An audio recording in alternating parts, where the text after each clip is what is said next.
पुनीत जी, ये जो हमने प्रोटोटाइप बनाया था, थोड़ा सा हमारे दर्शकों को बताइए कि किस तरह आपने ये प्रोटोटाइप बनाया और बेसिक प्रिंसिपल्स क्या हैं इसके। सी टेक्निकली प्रोटोटाइप कैसे बनाया है उसके ऊपर हम एक अलग से सेशन कर लेते हैं, कोई मीट कर लेते हैं, क्योंकि उसमें ड्राइंग्स बना के मैं समझाना चाहता हूँ थोड़ा डिटेल में।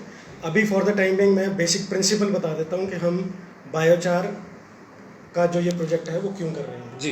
तो उसके लिए मैं ये चाहूँगा कि मैं एक छोटा सा पाई चार्ट बनाऊँगा, उससे हम समझते हैं कि क्या हो रहा है हमारे वातावरण में। अगर हमारे आप देखें कि ये हमारा पूरा एटमॉस्फेयर है, तो उसमें आप देखोगे कि 78% हमारी जो है वो नाइट्रोजन है, 20 to 21% के बीच में हमारी ऑक्सीजन है, और फिर थोड़ी बहुत ही जो है दूसरी गैसेस हैं, जैसे कार्बन डाइऑक्साइड है, आर्गन है, और कुछ और एक गैसेस हैं। और अगर आप सबकी परसेंटेज देखो तो कार्बन डाइऑक्साइड की जो परसेंटेज है वो 0.4% है।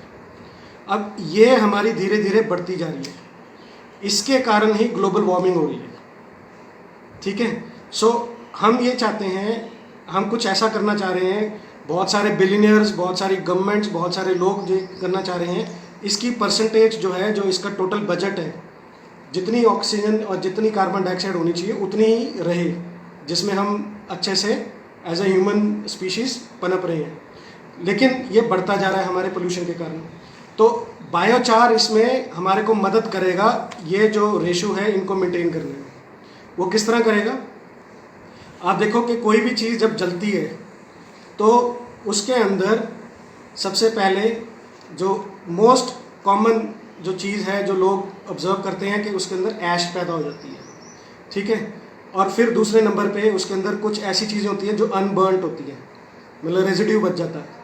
फिर उसके अंदर काफ़ी सारी चीज़ें, वॉलेटाइल मटेरियल होता है, वो वॉलेटाइल कंपाउंड्स होते हैं उसमें। तो वो वॉलेटाइल कंपाउंड्स कौन से होते हैं? वो बेसिकली गैसेस बन जाते हैं, है ना। वो जो गैसेस हैं, इनको गैसेस को कंडेंस करके इनमें से ऑयल भी रिकवर किया जा सकता है। बेसिकली कुछ ऑयल भी होता है। मतलब ये बायोलॉजिकल ऑर्गेनिक मटेरियल का मैं बता रहा हूँ, जब उसको जलाया जाता है तब क्या होता है। और इसके अलावा अगर आप देखोगे थोड़े बहुत ये जो ऐश है, ऐश के अंदर क्या है? मिनरल्स है और सॉल्ट्स हैं।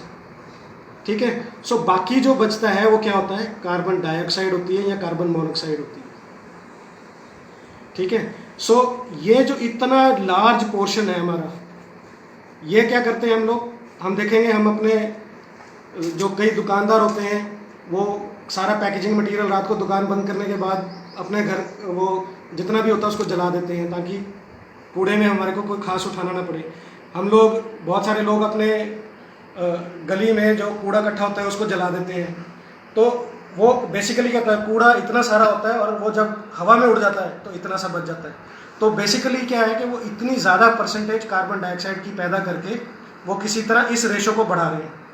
तो अगर हम इसका उल्टा कर दें, मतलब ये पूरा का पूरा, ये जो इतनी परसेंटेज है ऑलमोस्ट 90, तो हमारी कार्बन डाइऑक्साइड जो एटमॉस्फेयर में जा रही है, इसको अगर हम किसी तरह सॉलिड में कन्वर्ट कर दें, सॉलिड मटेरियल में कन्वर्ट कर दें, और वो सॉलिड मटेरियल हमारे लिए हार्मफुल भी ना हो, ह्यूमन स्पीशीज़ के लिए हार्मफुल ना हो, एनिमल्स के लिए हार्मफुल ना हो, प्लांट्स के लिए भी हार्मफुल ना हो, और इनफैक्ट बेनिफिशियल हो, तो कितना अच्छा रहेगा। दूसरा, ये जो सॉलिड मटेरियल है इसकी हाफ लाइफ, मतलब इसको जब ये डिकम्पोज होना है या ख़त्म होना है या इसको पूरा डिसइंटीग्रेट होना है, उसको क्या है, हज़ारों साल लग जाए।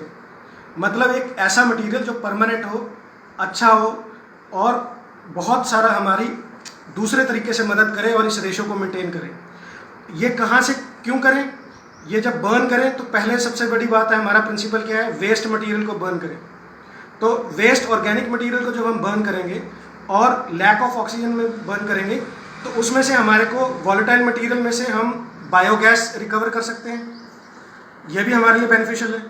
उसको रिकवर करके सिलेंडर्स में डाल सकते हैं और यूज़ कर सकते हैं। उसमें से जो ऑयल है उसको विनेगर कहते हैं, वुड विनेगर कहते हैं। बहुत सारी कंट्रीज़ में, इंडोनेशिया, थाईलैंड में, ये वुड विनेगर बाज़ार में बिकता है, और ये विनेगर को एज ए पेस्टिसाइड भी यूज़ किया जा सकता है, एज ए बायो फर्टिलाइजर भी यूज़ किया जा सकता है, तो वो भी बेनिफिशियल है।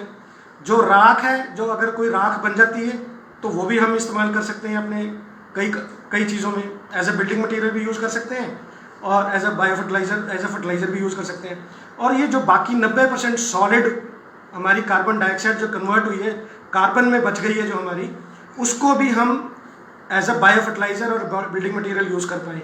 तो मतलब इसके इतने बेनिफिट्स हैं इन्वायरमेंटली।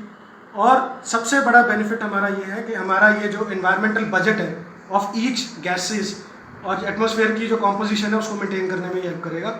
और ये हवा में उड़ने की बजाय, इस परसेंटेज को बढ़ाने की बजाय ज़मीन में या किसी बिल्डिंग में लॉक हो जाएगा परमानेंटली। दूसरी बात यह है कि जब इसको एज ए बायो फर्टिलाइजर हम यूज़ करते हैं तो ये हमारे ट्रीज़ को, पेड़ों को 3 टाइम्स ग्रोथ की स्पीड दे देता है। तो अगर कोई जंगल 10 सालों में पनपना है, वो 3-3.5 साल में उसी हाइट पे पहुंच जाएगा जितने 10 सालों में पहुंचना है। सो हमारे को फिर बायोमास मिल गया, फिर से ऑक्सीजन पैदा हुई, और फिर हम ये हमारा जो एटमॉस्फेरिक जो बजट है ऑफ ईच गैस उसको मेंटेन कर पा रहे हैं। ये मेन प्रिंसिपल है हमारा बायोचार की तरफ जाने का। जी, तो ये एक तरह का कार्बन डाइऑक्साइड सिंक बन गया है जिसके अंदर कार्बन डाइऑक्साइड को वो खींचेगा भी और हमारे वातावरण को साफ रखेगा।